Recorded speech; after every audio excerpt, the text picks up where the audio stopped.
folks, to another episode of the Undercard. As always, I'm Jeff Piccolo. Well, as promised, UFC 258 did not disappoint. I told you this one was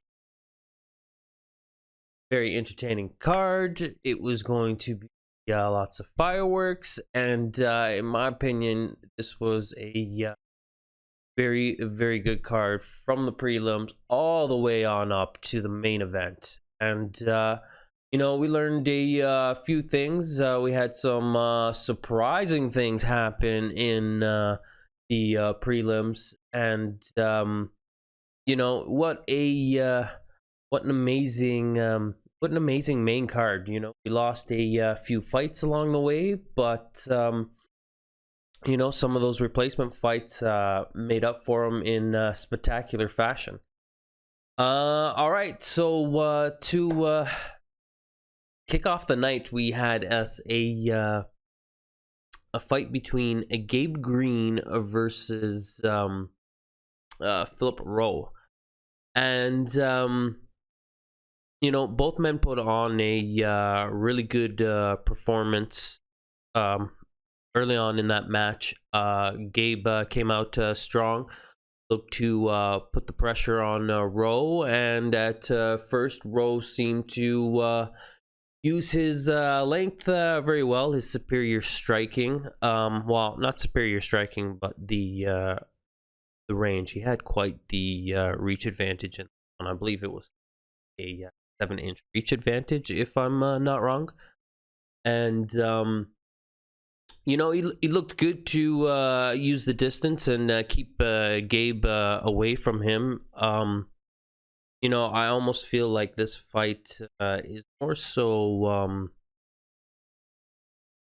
a story of what Rowe failed to do in this one, because he had put Gabe in a pretty bad position a couple of times in this fight, but for whatever reason, when he was on the mount, and Rowe just got the mount with ease. It looked like, he didn't struggle for it. He made quick transitions, and was able to secure the mount twice. To secure the mount twice easily in this fight, but for whatever reason, it looked like he just was really searching for the submission, right? And really trying to push hard for that triangle choke, and slipped out of it twice, and ended up putting himself in a bad position. And it was just, it was just a kind of a rookie mistake, I would say. Like, you've dominated your opponent, you've got the mount, like, I didn't think at that point he had done enough damage or had tired Gabe out enough to start warranting to go and take in that submission. I think if he would have taken his time, gotten a few shots, I mean, he had him in a really, really bad mount. His feet were locked in, and he wasn't going anywhere. It was Rowe's UFC debut, so maybe some of the excitement and jitters kind of got to Rowe in this one, because like I had said, I think this fight was more so about Rowe's mistakes instead of Gabe Green coming out and dominating. And I'm not trying to take anything away from Gabe Green, don't get me wrong. Gabe came out and put on a great performance. Obviously, he won the match, you know what I mean? But he came out and started just hacking away at Rowe's front leg there, you know what I mean? And eventually, like, that's what did Rowe in, and it's just when you see that, like, Rowe did take that damage, was able to secure him to the ground, get that mount yet again, and then again go for that triangle choke. Like I says, I feel that Rowe made critical mistakes at that point. Had his corner told him to possibly slow it down. Let's not look for the triangle choke finish. Let's just ground and pound him out there. He has he has good jiu-jitsu skills, you know what I mean? And maybe he was looking to showcase those, right? But sometimes, you know, you just can't be too fancy in there, you know what I mean? Everyone's trying to make a name for themselves and look for that next highlight reel, but sometimes you got to go for that win, you know. And I thought that Rowe made many mistakes, and that ended up costing himself this fight. But you know, Gabe Green looked great out there, you know, and was resilient, and you know, he just you know, those leg kicks that he was delivering, you know, say it's the new trend in the MMA world, right? Those those low leg calf kicks are just murderous, and you know, dudes really need to start learning how to check kicks, because you know, it honestly doesn't take too many of those before you become pretty much you know, like you can't walk out there, you know, like you just become a easy target, right? And clearly, you know, we saw that happen in this one, you know. By the end of the by like, I'd say halfway into that second round, you know what I mean, Bro couldn't walk anymore, you know. And Gabe just enjoyed teeing off on him, and just you know, he's got good hands, good resilience, you know. He's got some good takedown defense, and I'm really looking forward to seeing Gabe Green again fight in the future. He's now 10-3. So yeah, you know, it'll be interesting to see who Gabe fights next. But like I said, I do honestly feel that this was more so a fighter beating himself than his opponent really beat him. And as for Rowe, I think he needs to take a look at the tapes, see what he did wrong, and maybe he's going to need to start to fall in love with some ground and pound skills, because clearly, you know, had he spent a little bit of time there, you know, burnt his opponent out, you know, you could go and secure in a triangle choke like that, you know, a lot more easy. Got to beat a guy up before you go and sink in those submissions, you know. It's not a BJJ tournament, right? You know, you are in the cage, right? So you might as well fucking do some ground and pound and get some work in, you know. Like, it's quite sad to let an opportunity like that go in your UFC debut.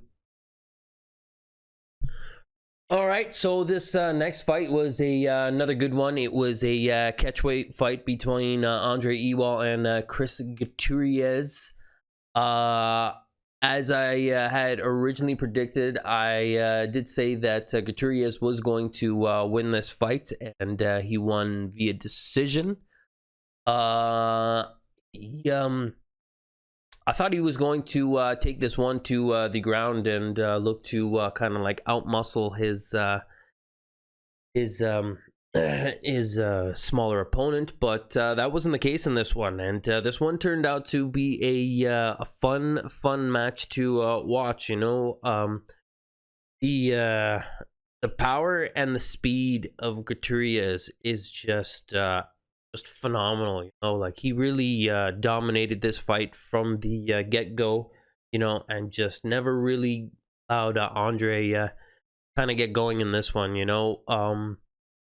Just the speed, the power ended up being too much for Andre. This was a good performance by you know, a decent performance to step up in competition. I don't think that we'll be seeing Andre much in the heavier divisions. He'll most likely stay back down in, I believe it was the 135 pound. Gutierrez is the 155er, or the bantamweight. I forget the exact weight. But clearly, Andre just couldn't handle the power. He had the speed was there, but you know, Gutierrez was just the first one to deliver. You know, Andre just seemed like he was looking to counter, and you know, Gutierrez was just quick with the shots, in and out, showed some good boxing. You know, they had some good exchanges back and forth. In the end, Couturiers was just too much to handle for Ewell, and excuse me, Couturiers just cruised in for an easy win. Not sure exactly what's next for both these two gentlemen, but it'll be interesting to see as Couturiers is going to get a top 10 guy, top 15 guy. He did have a he looked great out there, and he's going to be an exciting fighter in that division for quite some time. Andre's going to I don't know. I think you look at something. You look at some of these fighters like the guy who was fighting in the main card tonight, right? If you look at a guy like Gilbert Burns, right? Sometimes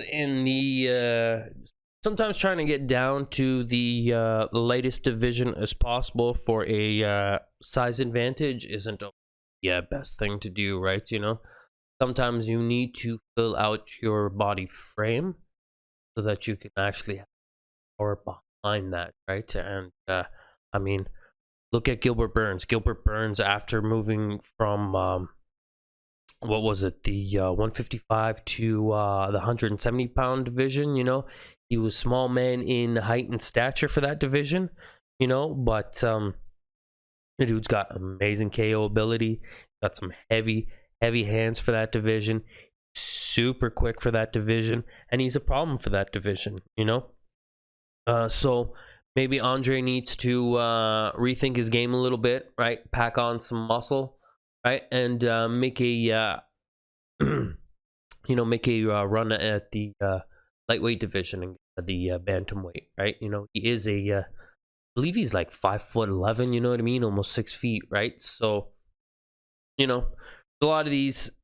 skinny guys that can't pack on muscle, you know what I mean, for the life of them. Trust me, I know that battle all too well. But with some discipline and lots of training, and regular workout routine, it is possible to get a little bit stronger, right?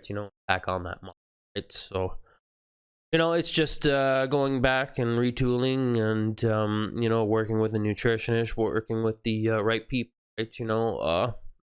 At this point, at this level, you really need to have those resources made available to you, and you got to use, every resource to get that done. I'm not sure exactly what the UFC Institute provides, but I'm pretty sure they are a state-of-the-art facility. So, who knows exactly what the fighters can get out of there. It'd be neat to kind of go through and check out the facility in its entirety, and see exactly what's available to the fighters there. I've heard they've got some really amazing things going on at that place, right? So it'd be pretty cool to see exactly the resources that are made to these guys. Okay, so I guess the third fight of the prelim cards was a fight in the women's strawweight division. We had Mallory Martin versus Pauliana Vianna. Now, like I had said, I thought Mallory. Well, like I had said, I thought that Mallory wasn't smart about the ground game. That she was possibly going to get in trouble, and that she needed to be patient to look to go and pick her shots. And unfortunately, this one went from bad to disastrous real quick. Pauliana is a world-class submission expert, and Mallory made the mistake of falling into her guard there. She should have made all attempts to try and shuck Vianna off and really look to keep this one standing at all possible costs. You know what I mean? Throw that jab out there, and it's a tough defeat for Mallory, and you know, hopefully she's going to come back stronger from this. You know, she's still very young for a fighter, you know, so she's still learning a few things. And she comes from a great team all the way out in Denver, Colorado, Elevation Fight Team, right? So she'll be fine, you know. Clearly she needs to spend some more time on the mat and work on a little bit of that jiu-jitsu skills, you know. She is one hell of a resilient little lady, let me tell you. You know, she was in a very, very bad position, and you know, to see her tough it out as long as she did, you know, is you know, it goes to her credit. You know, she is a tough woman, and she'll bounce back from this. You know what I mean? Like I said, very young, and you know, lots of room to grow. As for Pauliana, you know, she's now on a 2-fight win streak. She looked absolutely great out there. You know, she made super quick work. You know, didn't take too much damage. So it'll be interesting to see if she'll be a little bit more active this year. She wasn't the most active fighter in 2020. I believe she only had the one fight. And then before that, I believe she only had 2 other fights. So she hasn't been the most active fighter. And, you know, she probably needs to capitalize on kind of the current trend. You know, like if she can at least fight 2 more times this year, it would be excellent. But, you know, not taking as much damage that she did in that last fight, you know, like she should really be pushing for a fight within the next month here, you know, and really look to make that star shine. You know, she was kind of on a rocky start since she kind of came to the UFC, but it looks like she has corrected that shit. You know, she's starting to improve in all aspects in her game. She didn't look too lost in the striking out there, you know what I mean? Had that fight stayed on its feet, it would have been really interesting to see how much of her hands have developed over the course over the last year, right? But yeah, you know, I can't wait to see her in the ring again, you know, and she's quickly becoming a fan favorite, you know, and one of my favorites, right? You know, as for Mallory, we'll see exactly what's next for her, but she's got to go back, lick her wounds, and you know, get back on the mat and kind of game plan a little bit better. You know, I think maybe some jitters in that fight, right? You know, maybe she was kind of hoping that she was able to kind of like slam her on the ground, you know what I mean, and kind of chuck Vianna off, but yeah, it wasn't the best performance, you know, and she'll be looking to get that one back, I'm sure of it, you know. But as I had said in my prediction show, Vianna is a straight up assassin, and you know what, I'm kind of sore that I did not pick her for this one. Like I had said in my predictions, I thought that Mallory was going to keep this one standing, and you know, fortunately she was not able to. And you know, like I said, if this one goes to the ground, you got to be careful, right? This woman is a world-class submission expert, and as I had said, straight up assassin. The way things go, you know, it's not always your night. Now, another fight that didn't go my way was yeah, Diego Lima versus the Bilal Muhammad one. And I had seen a couple of Diego's fights in the past, so I was kind of familiar with him. Thought he had kind of like turned a corner in his career and was going to start to you know, put on a pretty good tear, but unfortunately things did not go his way in this fight. You know, this was for me a I guess a coming out party of Bilal. I'm late to the Bilal Muhammad show apparently, because wow, this kid, you know, the pressure that he put on, and he continues to put on all his fights, you know, like when I was originally going in and looking at all of his victories, I had noticed that he had 12 decision wins, and 11 of those were unanimous decisions. And you know, when you win unanimous decisions, it's, you know, from start to end, you dominated that fight.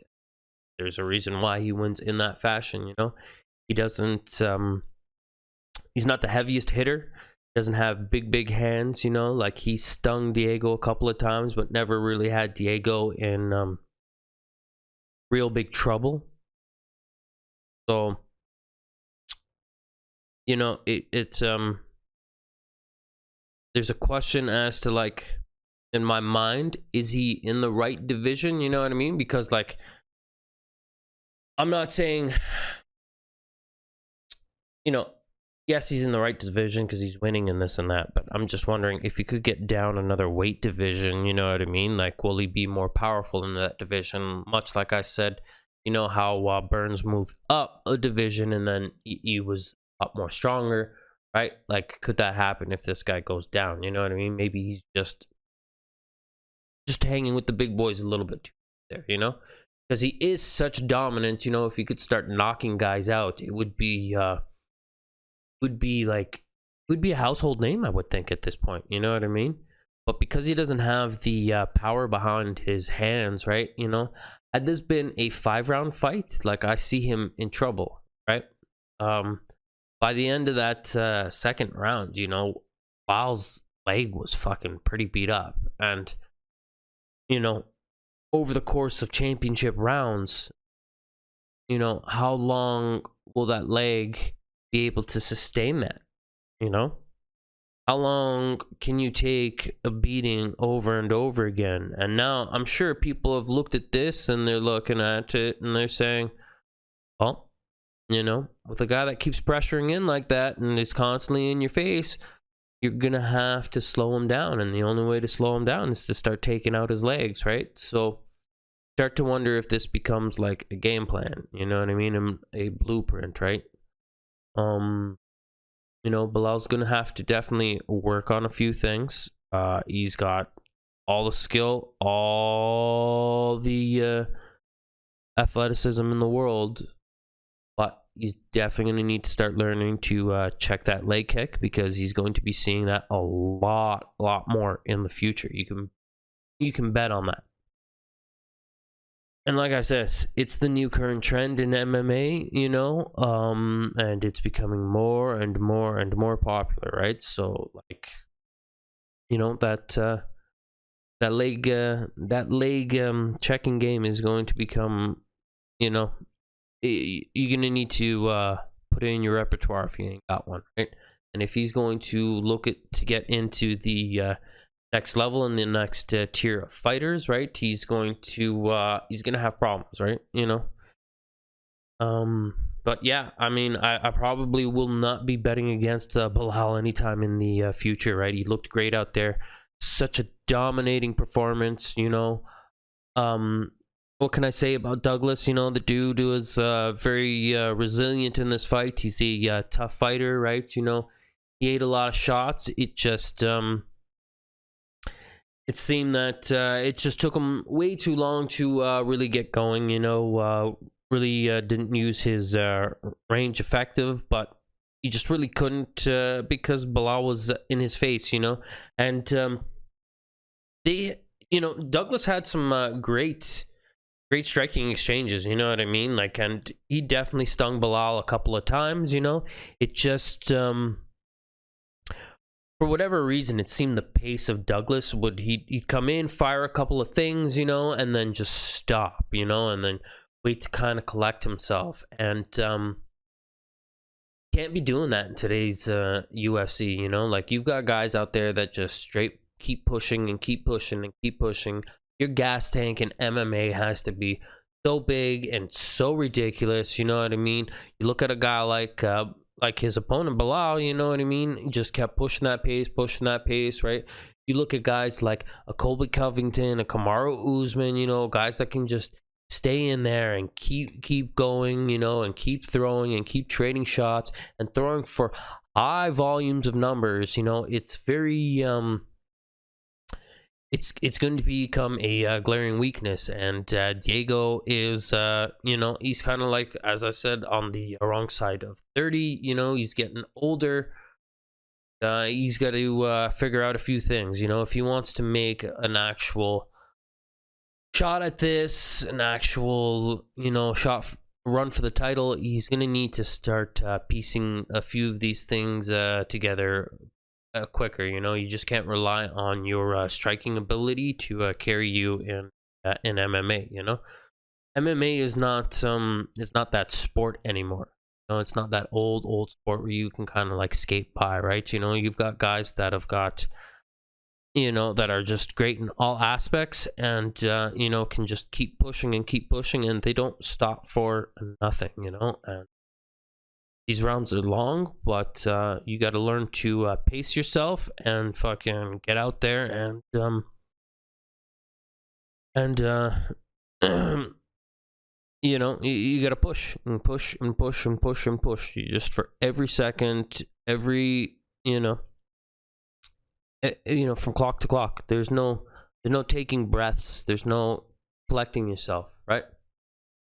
And unfortunately, like that's what caught Douglas. You know, like Douglas definitely. I don't know. I think Douglas probably wants this one back a little bit, right? You know, it's a shame, right? But I will never put money against Muhammad. Muhammad is a beast of a man, and I can't wait to see his next fight. They need to probably get him a, you know, somebody with a half decent name, at least somebody that's in the top 15, top 10 next time.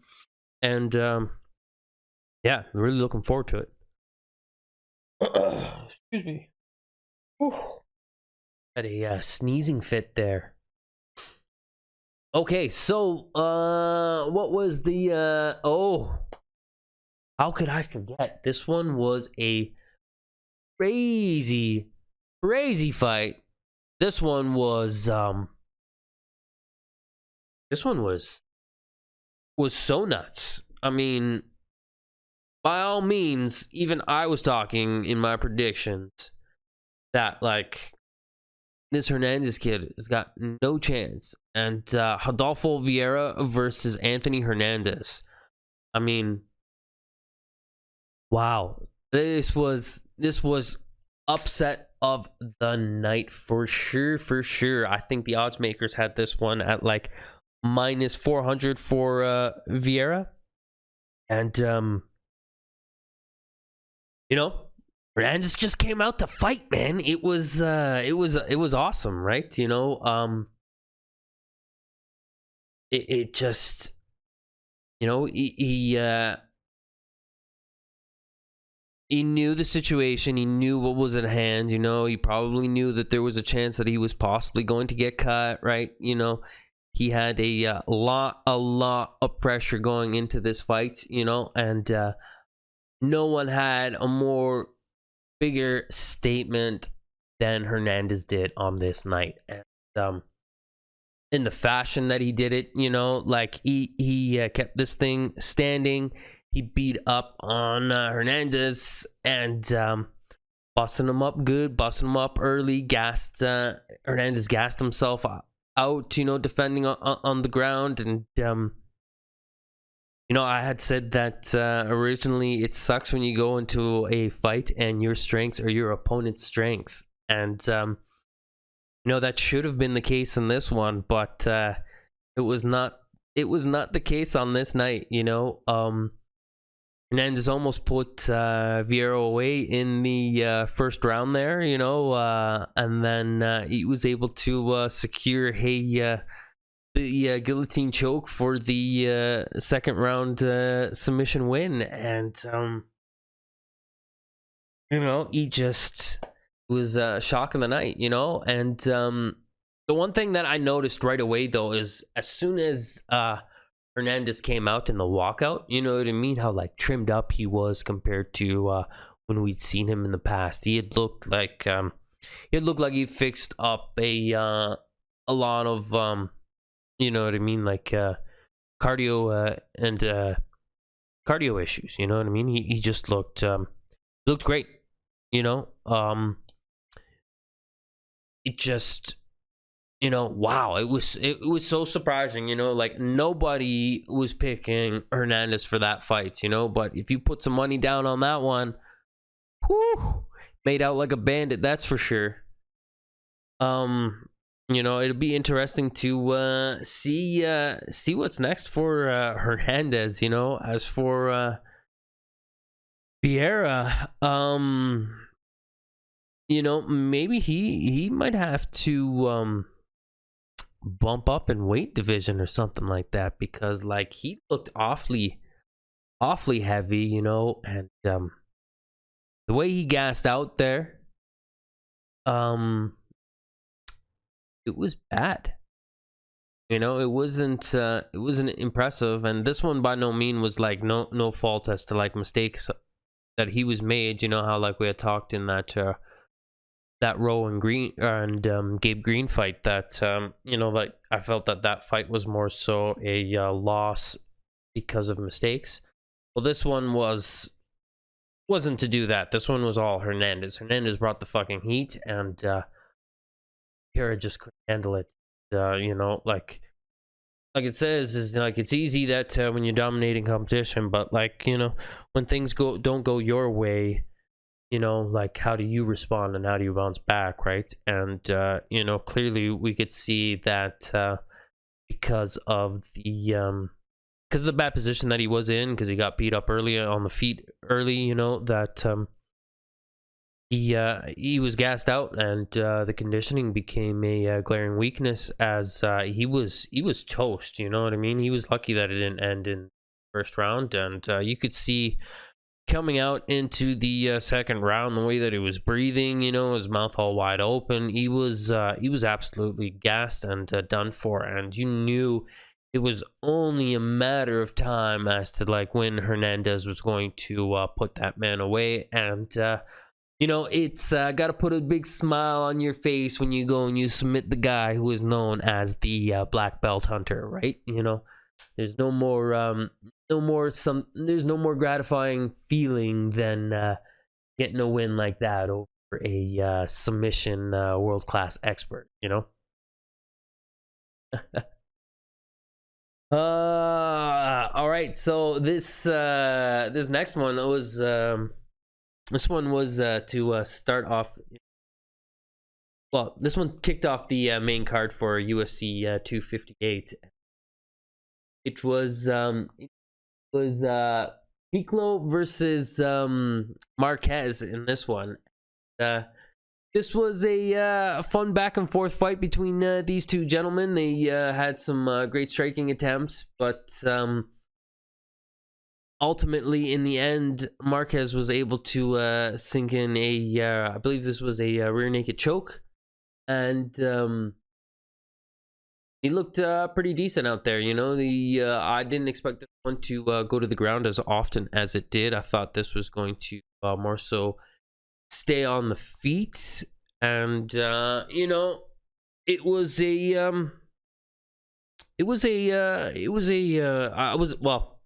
I was expecting this one to end kind of in a KO, right? So it was surprising to see this one end with a submission, but Marquez goes to show you that he is a versatile fighter. He's not only just a guy that stands in there and throws some haymakers. And you know, as we have seen in the past, Marquez has got power both in his feet and hands, right? So man can definitely bang, right? So it's nice to see him get a submission win and show off some of those other skill sets that he's got. Sorry, excuse me. Oh, as for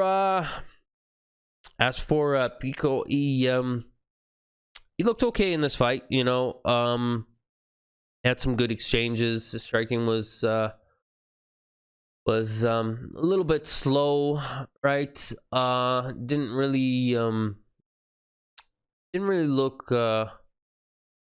to dominate in any area over Marquez. You know, like I felt that Marquez would tee him up with pretty ease. You know, even though Marquez was a little bit bloodied up.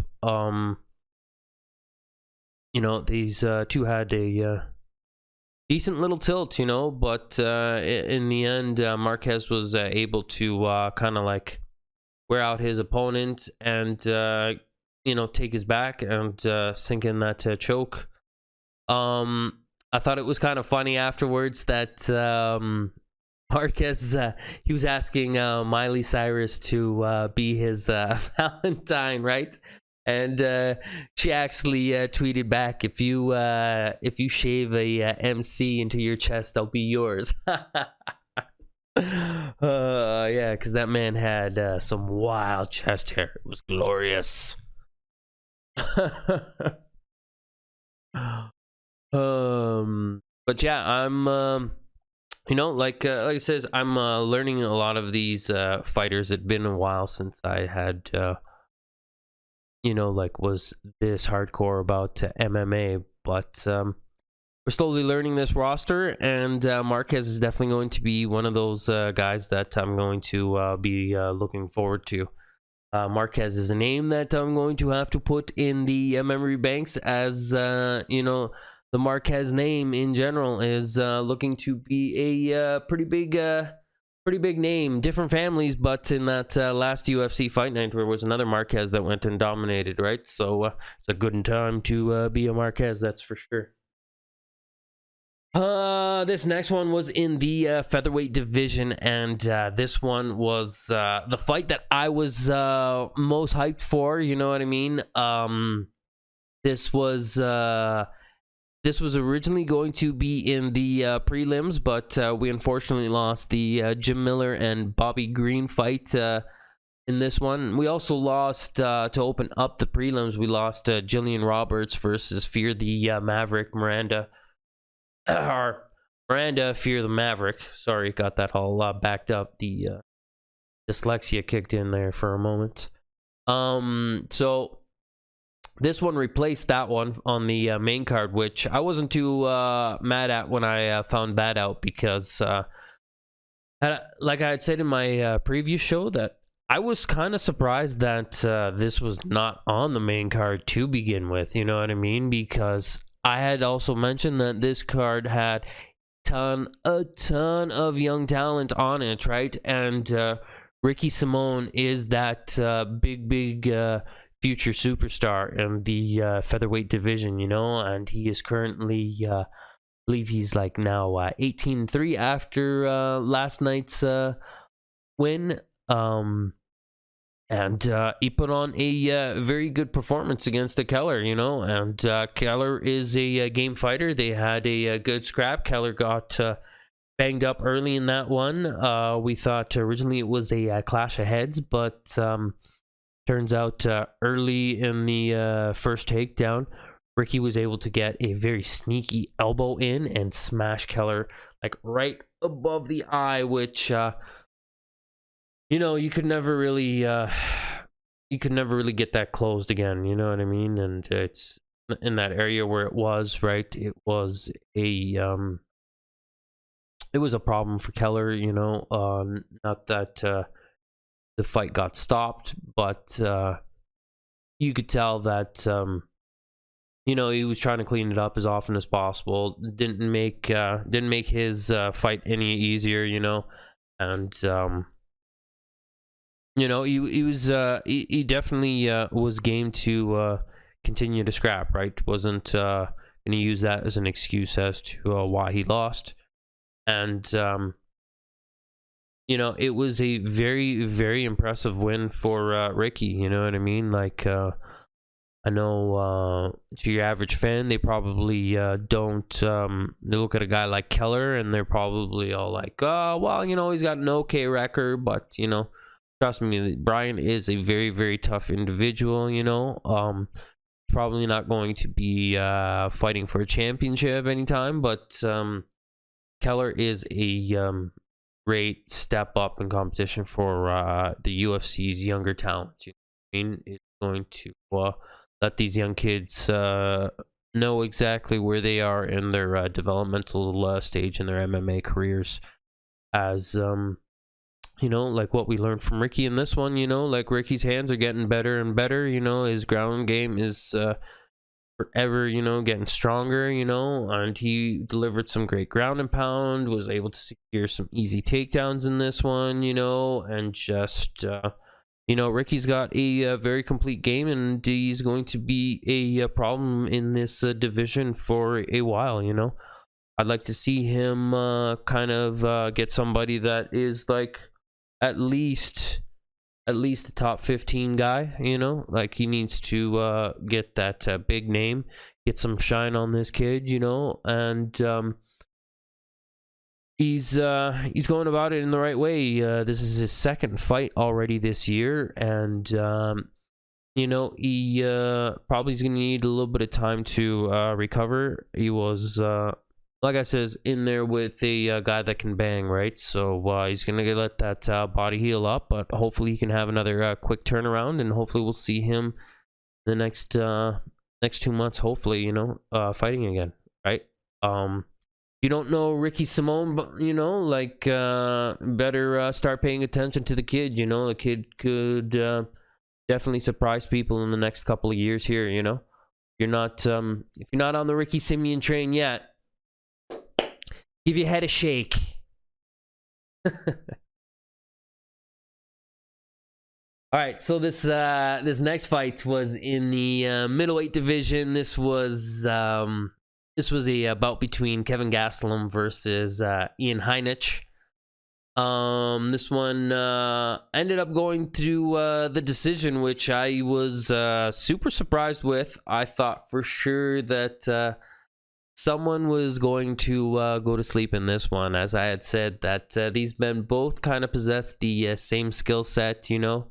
However, the only big difference was that Gastelum's already fought, you know, some of the biggest names in that division. In fact, he's fought the biggest names in that division, you know. And he did pretty good against Darren Till, you know what I mean? Lost that one via split decision, and you know, lost one to Israel Yassana, but you know, everyone does anyways, right? And he didn't look too bad, you know. Looked as well. He did look bad in that fight, but you're fighting Israel, you know what I mean. He looked about as good as one can, right? This you know, I had questions coming into this fight. You know, I thought that maybe this was going to be a problem for Ian, as this was going to be that step up in competition, and proved to be so that he is not ready for the upper echelon. You know, he unfortunately could not capitalize on a great opportunity to put some more shine on his name, unfortunately.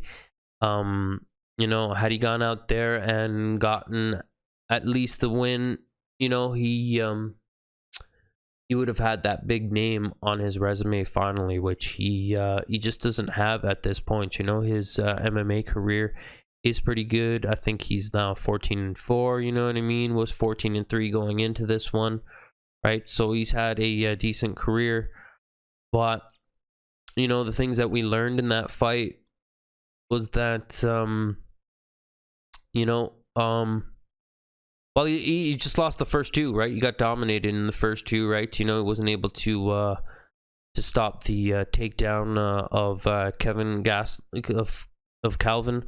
You know, he seemed a little bit slower in the striking department. He was looking like he was looking to counter Gastelum, and you know, just the boxing of Gastelum looked to be the much crisper of the two, and like I said, the takedowns were a big factor in that fight. You know, he easily won the first two rounds, and you know, you could say that Ian won the third round, you know, but you know, that was a little too late, you know, at that point. You know, like you get into these point battles in the UFC, and there's not enough rounds to really play that game, right? You got to come out, dominate, chill, dominate again.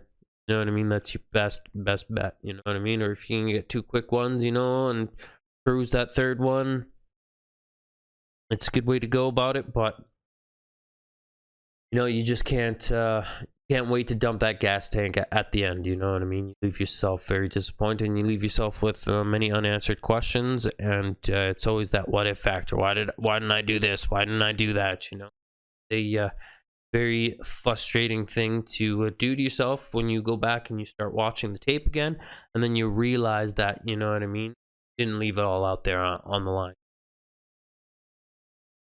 It's unfortunate for Heinich, right? You know, but we'll see Heinich again. I don't know if we'll be seeing him fight anybody in the top 15 anytime soon again, you know, as he'll probably have to have a couple of fights to kind of build back his resume before he's given another opportunity like that again. But huge pressure off of Gastelum, right? You know, he was on a 3-fight win. It was on a 3-fight losing skid.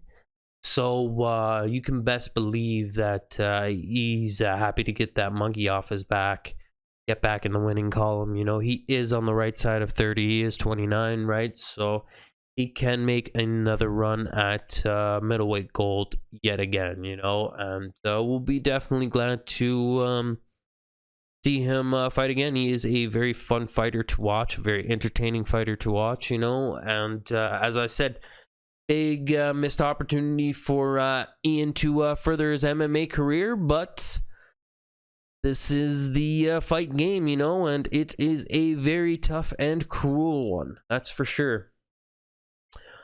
So this was another fight I got wrong, unfortunately, you know, and this was a great scrap, you know. Like, I can't really fault Macy for the L in this one, you know. This one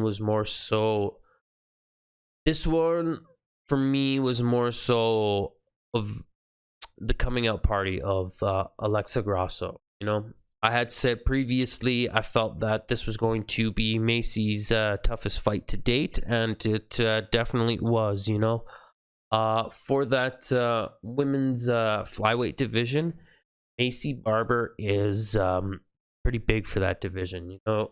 And she is she was looking to assert that advantage over Alexa early, you know, by backing her up onto the cage. But we learned that Alexa has gotten a lot stronger. She was able to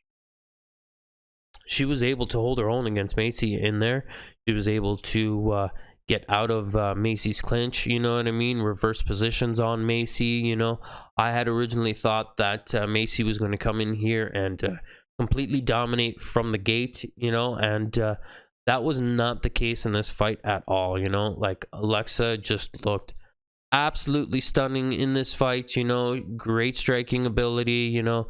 Tough cookie, you know. She herself in the post-fight said that she's able to start packing on muscle now. She's getting bigger, you know what I mean? So, like I said, there's sometimes benefit into getting a little bit stronger, a little bit bigger, you know. And you don't always have to be the biggest, but if you pack on some muscle, you'd be surprised what it does for you, right?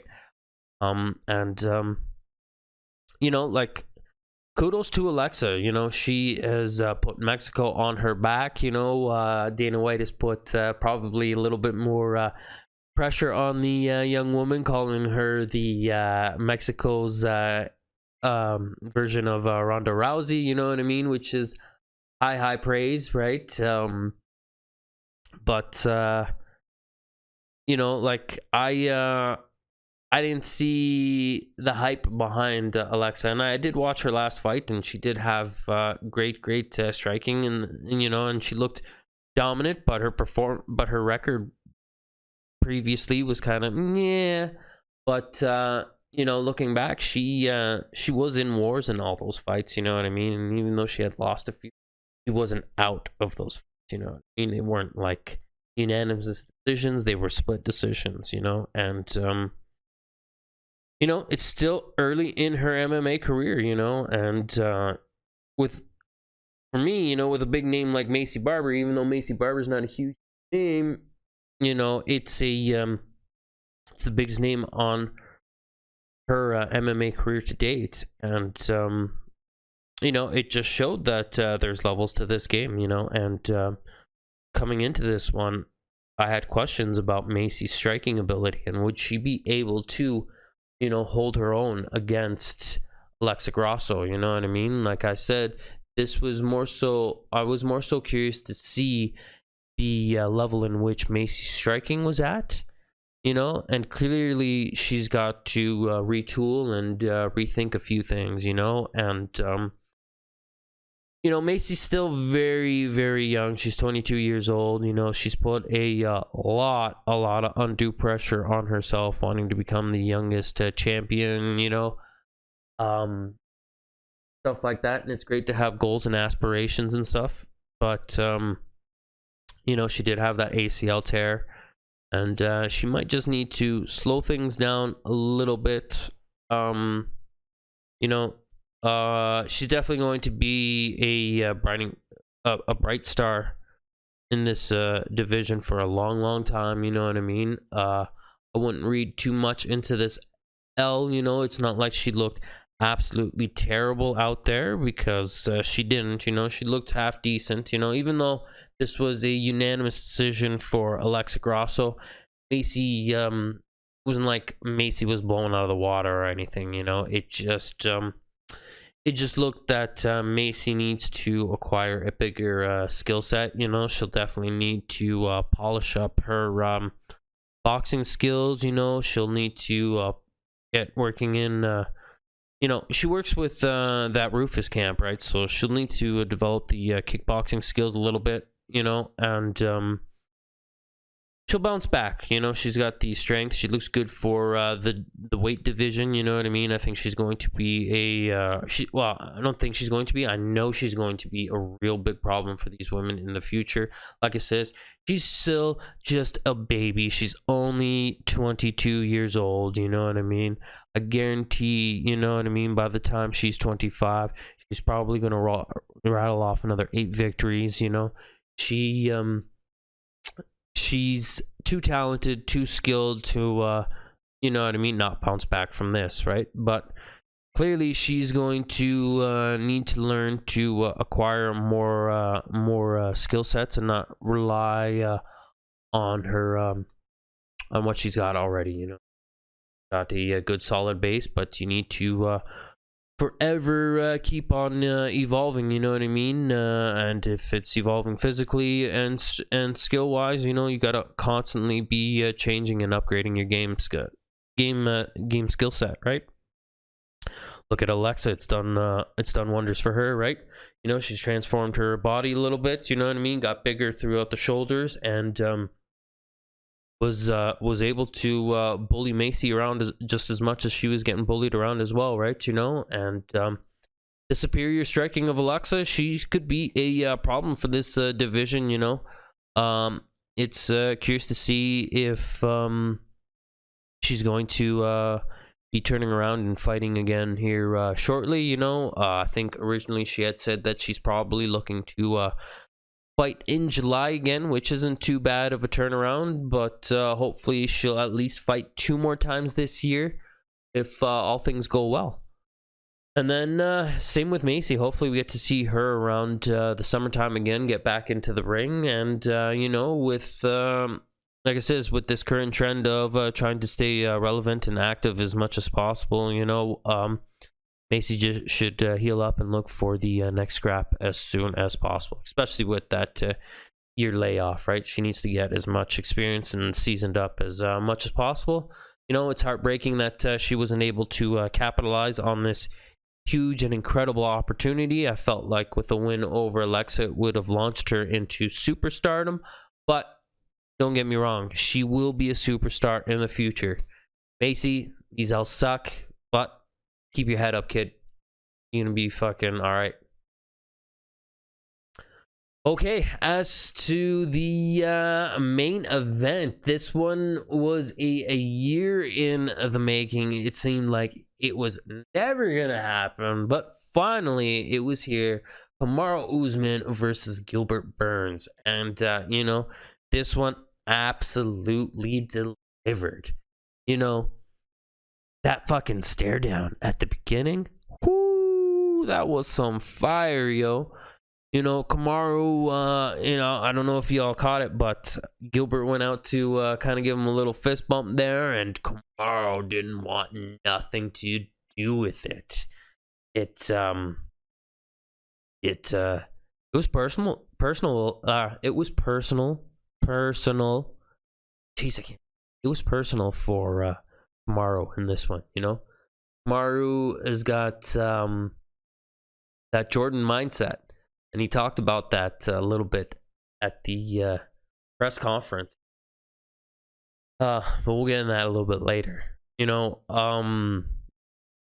this one opened up.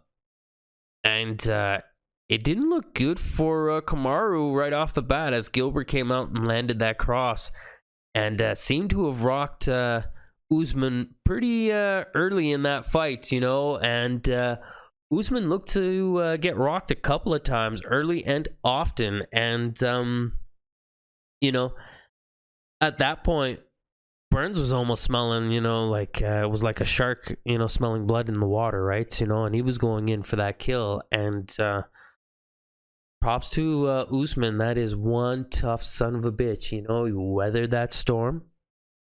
Then he just went to work. You know, in between rounds 1 and 2, I don't know if you caught it, but Trevor Whitman was telling him, hey, champ, use that jab. You've got a world-class jab. That's what got you here. That's what we got to start using. And Kamaru at that point had not really been using that jab. He, I remember in the first round, I think what really ended up doing the most damage is they had a quick exchange in which Gilbert ended up going to his back, and Kamaru didn't want anything to do with that ground game, and quite frankly, I don't blame him. Gilbert Burns is a multiple-time world BJJ champion, right? You don't want to get into the ground game of that man. But what I did see Kamaru do, which was clever, was to grab Gilbert's legs and started unloading some nasty kicks to Gilbert's thighs, and he was definitely starting to take a little bit of pain and punishment in there, you know. And that was the start of the downfall and the breaking down of Gilbert Burns as he kept on going to the well. And then, like I had said, in between rounds, Trevor had told him, hey, let's start using that jab. And, you know, Gilbert didn't look as fresh as he did that second round, or in the first round, you know. It looked like he had already taken significant damage from the leg strikes, and wasn't able to move around as fast as he was, because he was pretty light on his feet, you know what I mean, was able to kind of like slip Kamaru's jab, but as soon as he started to get caught with that jab, you could see that this game became something else all of a sudden, you know what I mean. It went from Burns being able to come in and tee off to Oozeman to him not being able to come in anymore, you know. And Oozeman was able to fire that jab out often early, and the power behind that jab is just, oof, it's almost like a straight hand coming at you, right? And then to show his versatility, he was able to switch up stances and still fire off that jab with his other hand, you know. So, you know, Oozeman is forever evolving, forever getting better. You know, he himself has been training with Justin Gaethje, and we were seeing Oozeman throw kicks in this fight, you know, and that's crazy, right? You know, like, this man is going to be a nightmare, an absolute nightmare for a very, very long time in this division. You know, like Dana White said this perfectly after the interview. You know, like, Oozeman's gonna end up snapping a 20. He's gonna go on a 20-fight win streak here, and then he's gonna be he's definitely gonna put himself in the greatest of all time category. You know, he's undefeated in the UFC, 17-fight win streak currently. You know, he has gone through a list of fucking killers. You know, he's going to be fighting here shortly, I think, again against Jorge Masvidal. You know, he's had that fight with Colby Covington, Tyron Woodley, Gilbert Burns, you know what I mean? He's going to be running through these guys all over again, right? You know, there is nothing but monsters in that division, you know? It's I don't know exactly how old Oozeman is, you know what I mean? But he's not like late in his 30s, you know, and his game just keeps getting better every time we get out there, you know? Like he I remember when originally all he did was just take people down. And he was such a goddamn boring fighter to watch. Such a snooze fest. You're like, man, this guy's got all the strength, a scary motherfucker, you know, takes guys down to the ground willingly, but does nothing with them. Slowly starts developing that ground and pound, you know. And then these last 3 fights, the last 4 fights, you know what I mean? We see the boxing skills that come out there, you know what I mean? Like, after we had seen some of the boxing skills of Colby Covington recently, you know what I mean? Going into that Oozeman fight, I was like, whoo, you know, I think we're going to watch Oozeman of old and just fucking shoot for a takedown, make this one a boring fight. And it wasn't. That was probably one of the best scraps of 2020. I mean, that was an amazing high tempo, you know, scrap. That was just one of the best fights of 2020 by far. One of the best. And you know, he just keeps getting better and better and better, you know. What is the ceiling of Kamaru Oozeman? Who really knows? You know, it's it was good to see that, like, after these two gentlemen fought, that they were able to kind of like put their personal shit aside, you know what I mean? Because these men were 2 former teammates, you know what I mean? So you could see that after Oozeman had kind of like secured the win, you know, you saw him kind of drop to the ground there and you know, kind of stare at Gilbert, you know, and you could tell he was just kind of letting that shit go, right? Letting that resentment, letting that you know, because you got to get yourself into a mindset to kind of get in the cage, fight somebody, you know what I mean? And to fight somebody who's a friend, it kind of screws with your head a little bit. So, you know, it was good to see him kind of get over that. You know, he's got no animosity. You know, it was great to see them afterwards kind of embrace and, you know, hug it out in the ring, right? So, you know, awesome thing to see between those 2 guys. But I don't think this will be the only time we're going to see these 2 gentlemen fight, you know, as the things are very interesting in the welterweight division right now, you know. UFC's got quite a few fun divisions rolling as of right now, but you know, it'll be it'll be interesting to see if we'll see Oozeman. Well, you know, I think we've got a better chance of seeing GSP versus Khabib. You know, I think if Oozeman were to go and fight GSP, you know, it would be a question of who's got the better jab, I guess. But, you know, Kamaru is just too big and strong for that welterweight division. It's pretty goddamn scary, that dude. You know, I'm curious to see exactly what his walking around weight is, because that is one big motherfucker right there. Well, let me see. Well, I was going to touch on one more thing. After the in the press fight, Oozeman had made a reference to the Last Dance, right? And he had said that, you know what I mean? He's like Jordan in that regard, that he uses that, uses any little bit of negativity, anything anybody says, to light that fire. And, you know, he showed that he is quite the competitor, you know, and who knows, maybe in the end he'll end up being just as great as Jordan. All right, Joe. So I guess that concludes another fight breakdown. Unfortunately, I was going to say that, well, unfortunately, I didn't have as good of an outing as I would have liked. Only 50% in this one, folks. Put on a bigger show today, and hopefully we can continue to cover all these fights from the early prelims all the way on up to the main card. All right, everyone. Peace out. Have a good one. Thank you so much for chilling with me. If you'd like to stay up to date and current, make sure to hit that subscribe button. Peace.